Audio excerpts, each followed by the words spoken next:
into the Anglo-Saxon law and their legal system in this video. So the Anglo-Saxon law was the legal system of Anglo-Saxon England from the 6th century until the Norman conquest. And we've also learnt that the Normans is likely to have brought in the common law, and the common law came from, they claim, Islamic society. And of course the Norman conquest was about the Catholic Church, which was infiltrated by the Khazarian Empire, giving authority for the Normans to invade the UK. So the Khazarian Empire was all around Khazaria, which would include Islam, so it's possible and even probable that common law came from the Islam world. Right, it was a form of Germanic law based on unwritten custom known as folk right, and on written laws enacted by kings with the advice of a witan or council. By the later Anglo-Saxon period, a system of courts had developed to administer the law, while enforcement was the responsibility of aldermen and royal officials such as sheriffs, in addition to self-policing by local communities. And I suspect there was some kind of passive works going on in the later Anglo-Saxon period, because I think that the Anglo-Saxons were basically the Germans and the Northern Europeans who were protesting against the Catholic Church. They were turning away from the Roman Catholic Church, and I think that the Roman Catholic Church had sort of taken on Christianity to try and bring these Protestants in. And this isn't, by the way, me criticising Catholics. It's me criticising the Catholic Church, and it's also me criticising the manipulation done by the Khazarian Empire to take over.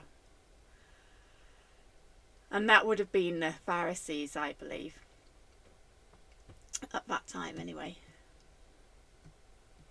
So originally each Anglo-Saxon kingdom had its own laws. As a result of Viking invasions and settlement, the Danelaw followed Scandinavian laws. In the 10th century, a unified kingdom of England was created with a single Anglo-Saxon government.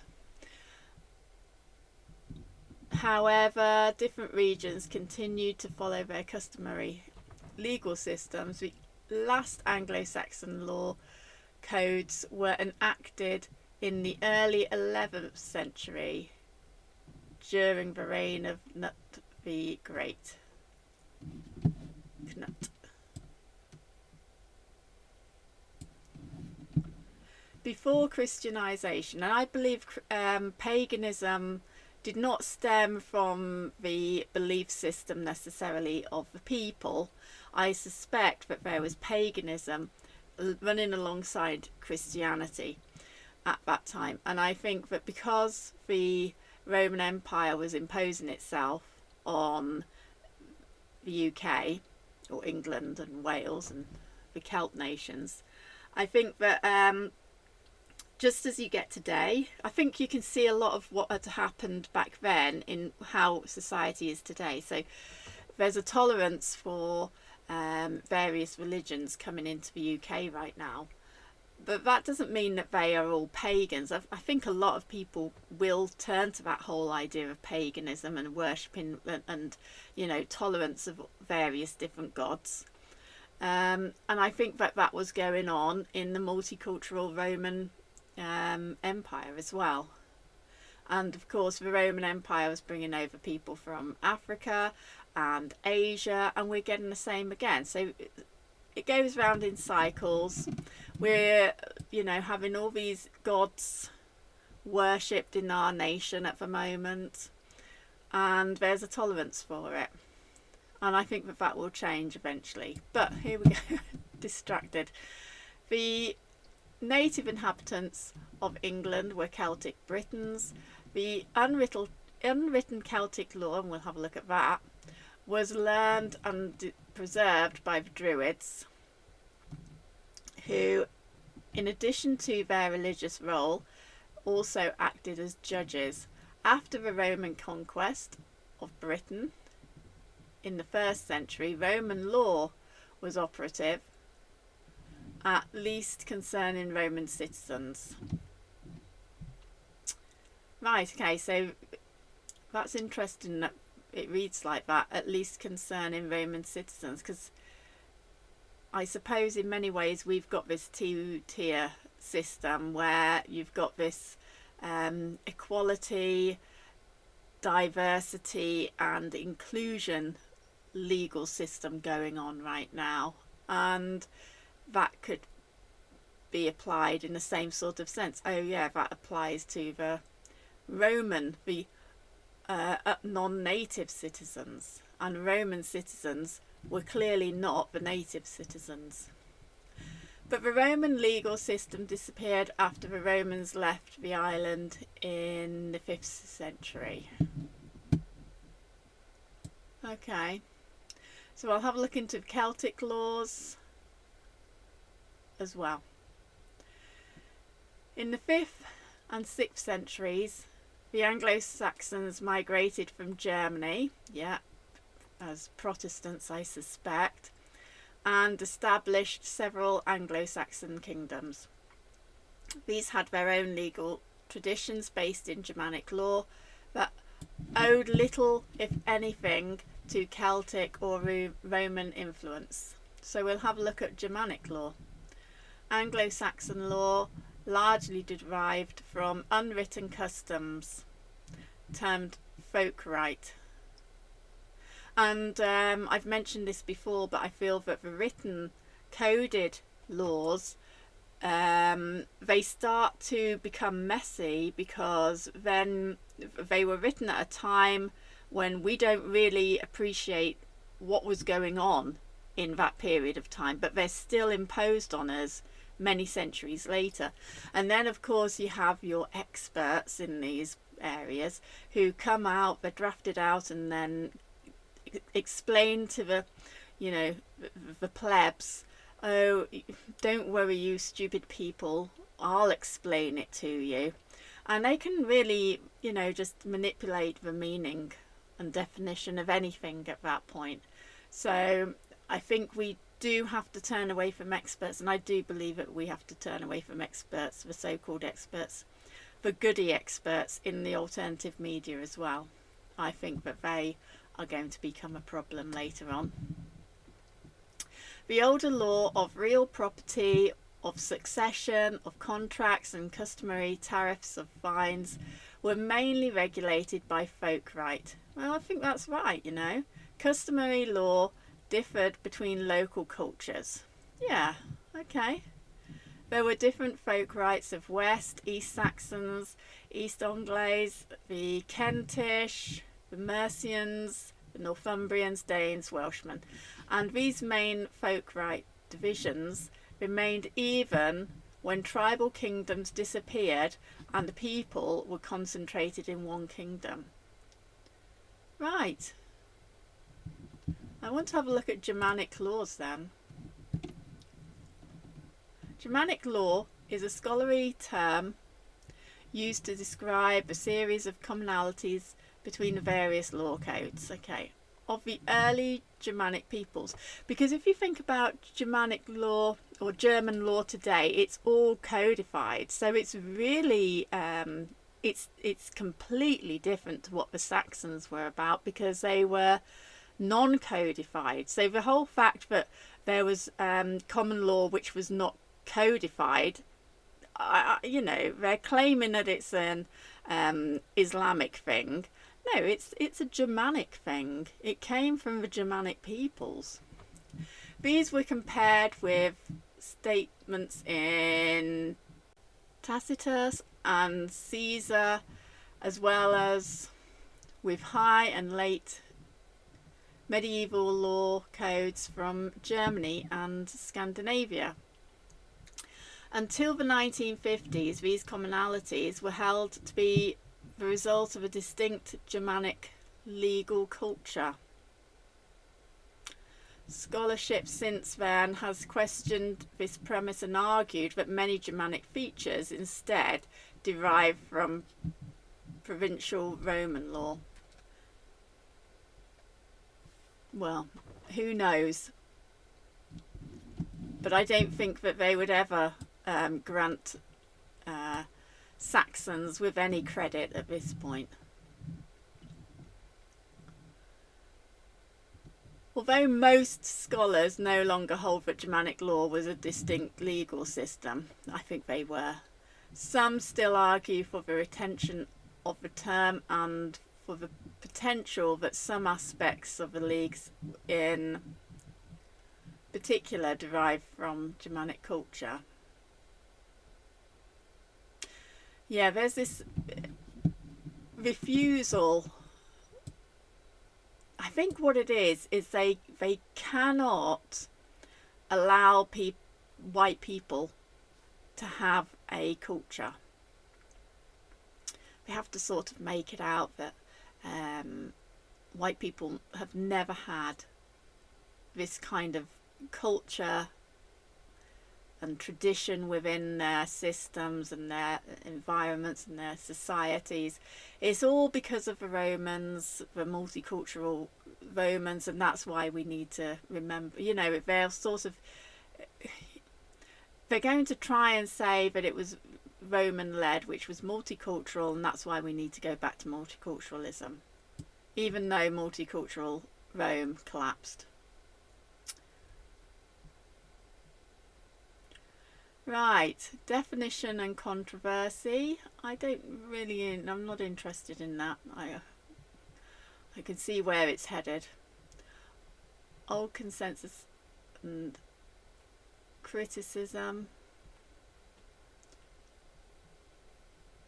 Basically, it was uncodified. I think also they need to cast the credit of the common law over to Islam, because if you look at this common law,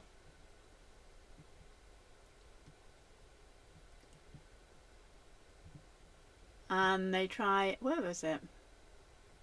Oh, English law. I think it was English law.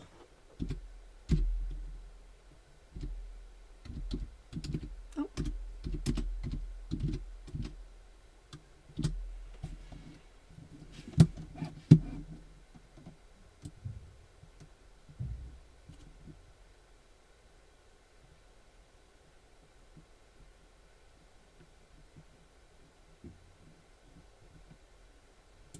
Here we go. I think it's this bit. Yeah, so the common law came into effect around about 1066. So this wasn't the one that I was looking at. It's really annoying when you... Oh yeah, possible Islamic origins. They're saying that the common law came from Islamic law. Let's have a look at Islamic law then.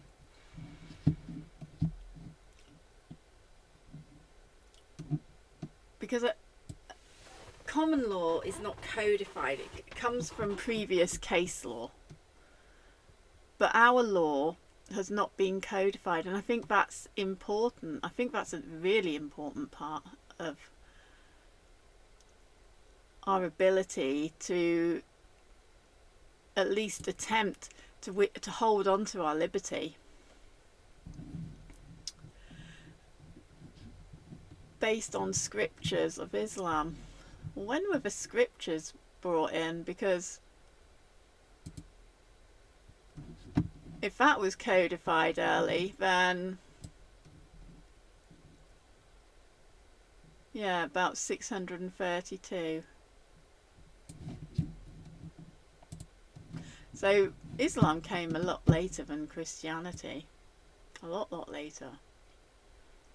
So you've got to wonder whether that was some kind of, you know,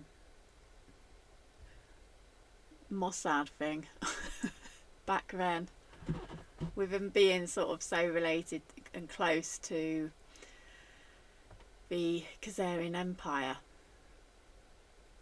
which was Pharisees led.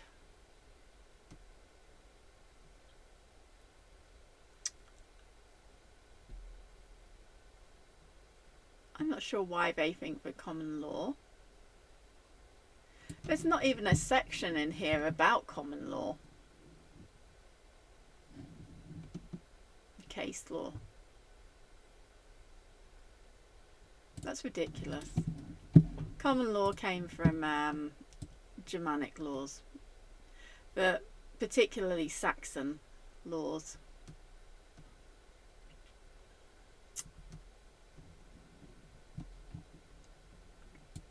Anyway,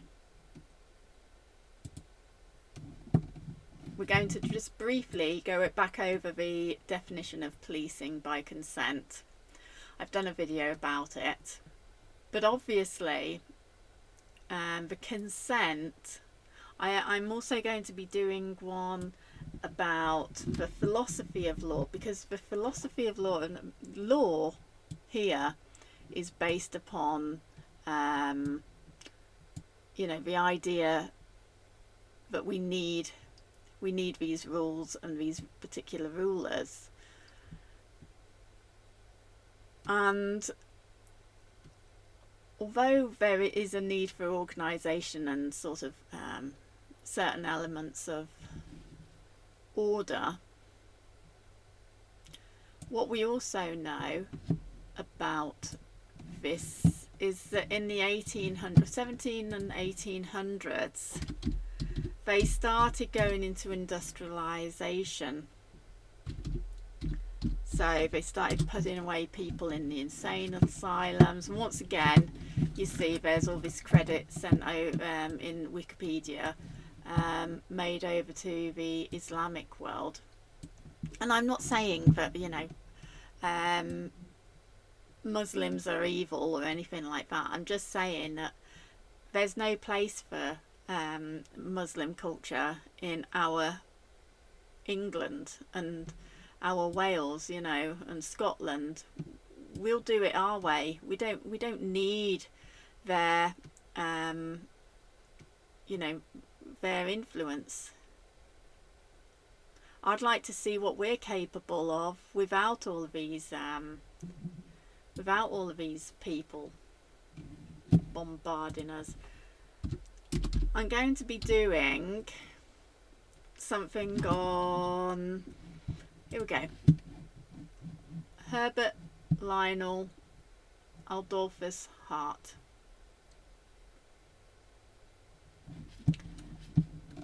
Who was a legal philosopher, wheeled out to tell the Britons how the law will be and should be. Baron Devlin, we'll be talking about him and his ideas.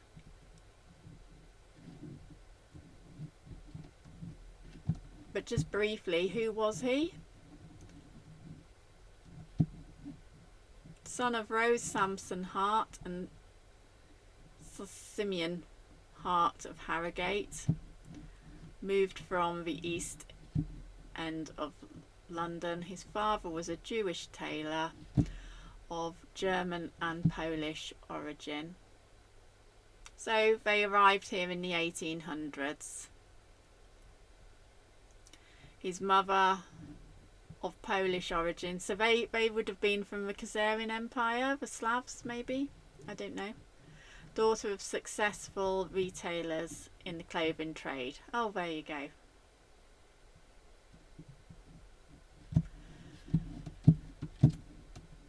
He went to a grammar school,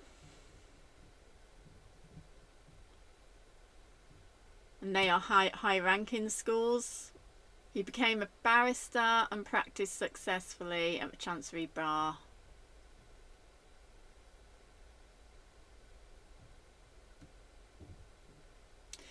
He worked with MI5 during the Second World War, a division of intelligence concerned with unearthing spies who had penetrated Britain.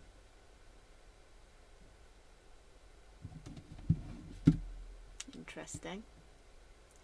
Where he renewed Oxford friendships. Okay. He worked closely with Dick White, later head of MI5. And then the gay mathematician and code breaker Alan Turing.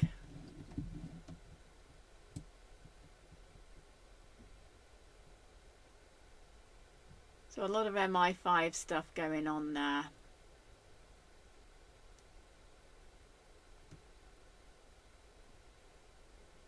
Which makes him his work skeptical.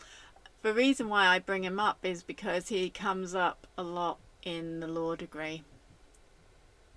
And the reason why that's significant is because a lot of people who are studying law are heavily influenced by this man who was MI5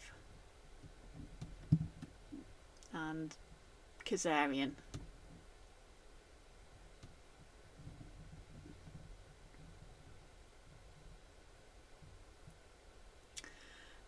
Hart married Jennifer Fisher Williams, a civil servant, bet she was. Later a senior civil servant, bet she was. And Oxford historian.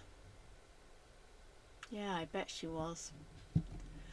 For some years, in the mid-1930s and fading out totally by decades, and a sleeper member of the Communist Party. I bet she was. Yeah. 3 decades later, she was interviewed by Peter Wright as having been in position to have passed information to the Soviets.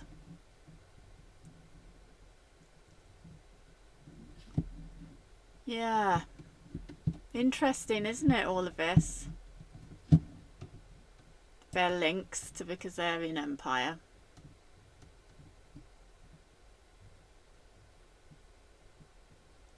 Anyway, his legal philosophical method, we'll go over that in another video. I just thought I'd quickly go over it, and we'll talk about who he is again in that video. But just a warning of the links which go back all these years, because they are very important.